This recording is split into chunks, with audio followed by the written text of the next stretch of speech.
Well, again, today we're starting with our weekly series Flashpoints with CBS News national security analyst Juan Zarate, who joins me again at the desk, looking at potential hotspots and foreign policy challenges around the world. New sanctions again in Iran. What are these about? Yeah, Bob, I think this week we've seen the real action on Iran sanctions begin. The U.S. came out with unilateral sanctions going after not just Iranian banking, but their shipping lines, going after the Revolutionary Guard Corps and all of the front companies that we've now exposed. That was then matched by the European Union, surprisingly moving pretty quickly, which is unusual for the EU, to ban investment in oil and petroleum sectors in Iran, which is quite significant.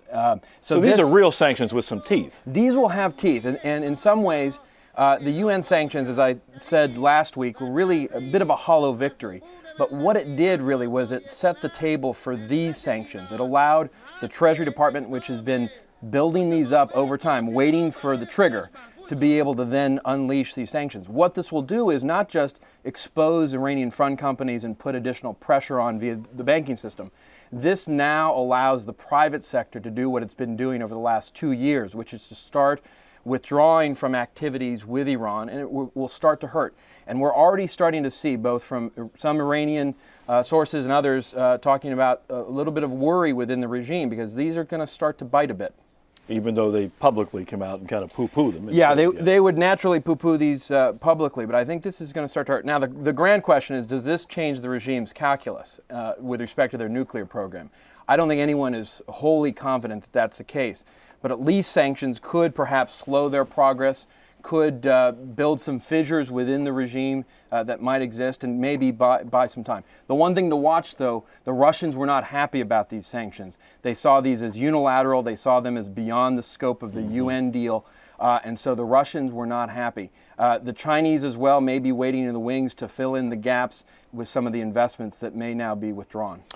Afghanistan. General Petraeus comes to town. Of course, that was a separate spectacle. He became ill, and they had 2 days of his testimony. Where are we on Afghanistan? Can the United States keep to its timetable, and how are we doing over there? Well, I think there are two things that have emerged this past week and a half. One is more public displays of growing concern about where our strategy is going. Are we really able to turn the tide in Afghanistan, in particular in the south, in the Helmand Valley region and with Kandahar? The fact that General Petraeus has talked about, and Stan McChrystal have talked about delaying the timetable on the push, the operation, the civilian surge into Kandahar. That's really an indication of some concerns that the strategy may not be as effective as we thought. Secondly, the issue of the timing. The timing is now coming back to the fore. There was a lot of controversy when President Obama announced his surge, and with it announced a July 2011 beginning of the drawdown. Everyone said, what does that mean? How can you do that when you're not even surging yet? You're not quite sure how the strategy is going to work. So all of that now is coming to the fore as people are questioning what our strategy is about. Crisis on the southwest border, Mexico. We're seeing a year that's even more dangerous, more lethal with killings than last year and the year before. Where is this going? Well, this is the month of living dangerously in Mexico, I think. Probably the most violent month we will see since President Calderon took power in 2006. 160 people or so killed in about 6 days. Ambush of police officers in the north. Killing of police officers outside of Mexico City. Drug rehab centers being attacked.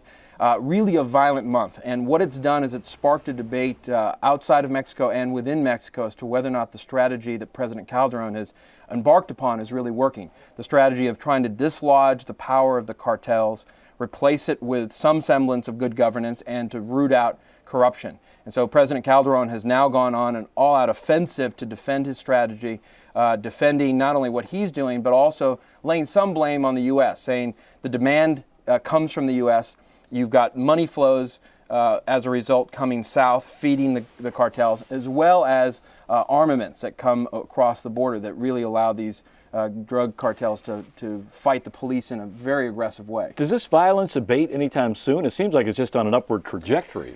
Well, this is the problem, because at some point you would hope that the strategy sees the violence decreasing. But the problem is, and this is how the Calderon government would speak about it, as the drug cartels are dislodged and fractured, they're fighting over the same market. They're fighting over the ability to send drugs into the United States and to profit from it.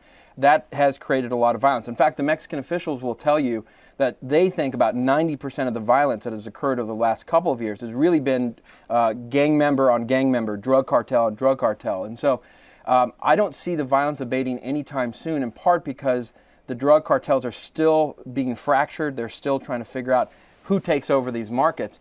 And I don't know what this looks like at the end of the day. It's a scary proposition, actually. And still a lucrative market in the U.S. And finally, you had a point you wanted to make about European Muslims. Yeah, I think this is something to keep a close eye on. It's something that we've watched over and over for the past couple of weeks and couple of years. And that is, the Europeans are trying to grapple with how they deal with their Muslim populations.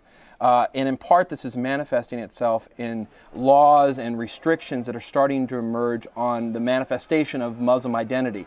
The wearing of burqas in public spaces. Barcelona, for example, in Spain, just disallowed the wearing of burqas in public buildings. Spain itself is going to be considering some legislation. France has a bill that's in the works to talk about not allowing the wearing of facial veils in public. Same thing with Belgium.